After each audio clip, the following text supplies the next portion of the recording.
Who in here has a nickname or goes by something other than the name they're given? Yeah, me too. I have 7 names. They fall into non-exclusive categories: given, dubbed, chosen, and taken. As this quote insinuates, if you're inquisitive and you want to learn about me, you got to follow along the journey that leads to the names I have and choose to go by today. Y'all ready to come along? Yes. Yes. This is the first name that I was given when I was born. Can anyone pronounce it?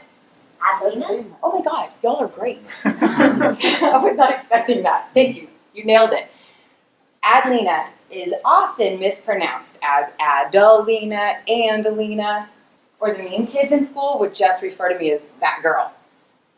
So it was a given that my given name would have to change at some point. My mama is the one that made up Adelina when she was a hippie. I was actually surprised I wasn't named something like Sunbeam or Rainbow Star. Being from the South and proud of those roots, I was actually a little disappointed that I wasn't blessed with a Southern belle name like Annabelle, or even a combination of Southern hippie. I mean, I could pass for a Daisy May, right? Totally.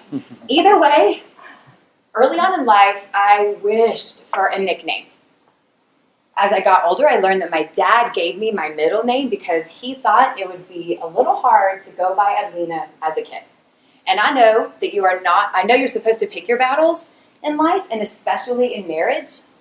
I still just always wondered why he couldn't choose this one, why he couldn't fight for a different first name for me. Instead, my dad chose to name me everybody's dog's name. Any guesses on what that is? Guesses? Anyway? Spot. That's a good one. I did that too. I knew that too. Roy. All very good guesses. Actually, the name that my dad chose to name me after everybody's dog's name is Toby. If you don't believe me, these are just a few of the famous dogs named Toby that I could fit on this slide.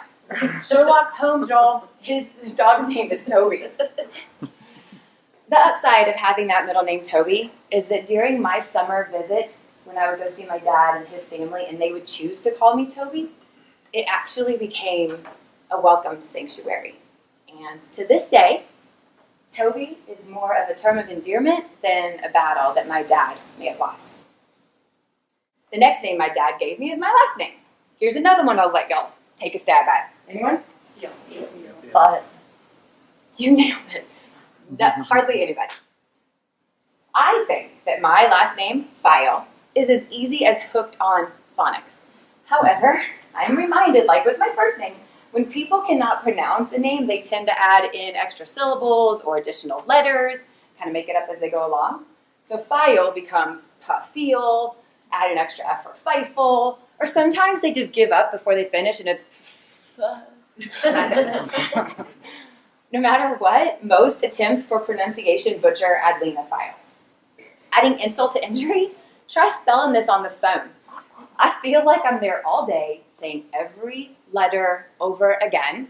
So I've added in my own humor, mixed it up, making up my own NATO-phonetic pronunciation. So I've got P as in popcorn, F as in fabulous, E as in exercise.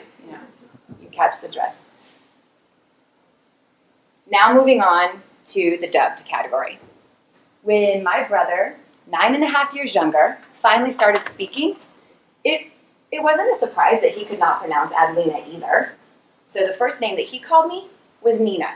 And by now, I'm sure you imagine my joy that I finally had a nickname. Yay!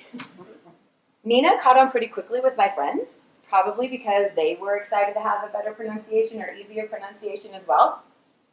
My mama's pride made her reluctant to jump on that Neneh bandwagon, but eventually her artsy creative side added Tina, and now she lovingly refers to me as Neneh Tina.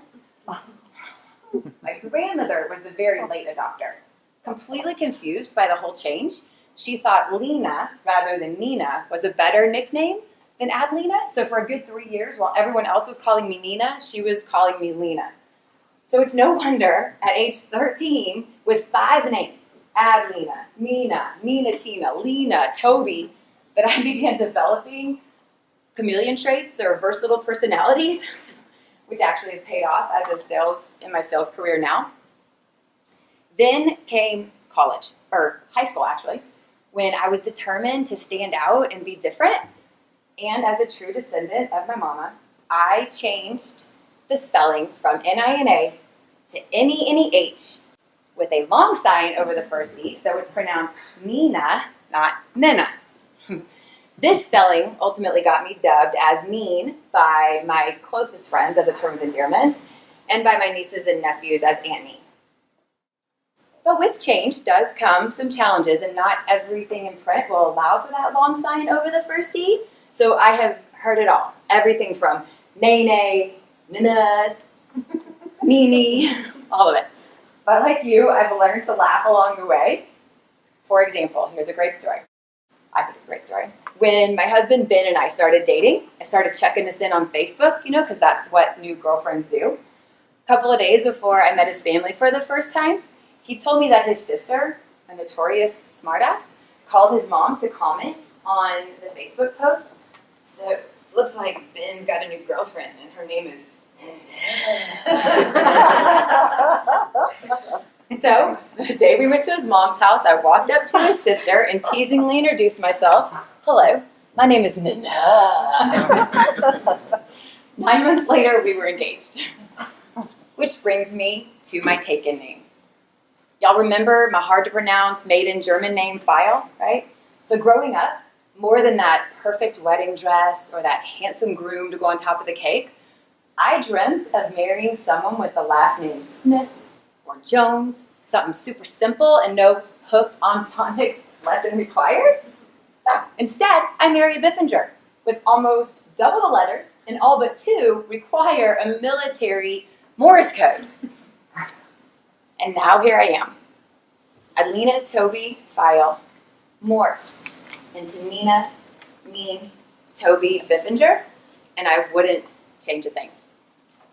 Thank you for coming on this journey, for my name journey. I look forward to getting to know all of you and learning your given, dubbed, taken, and chosen names.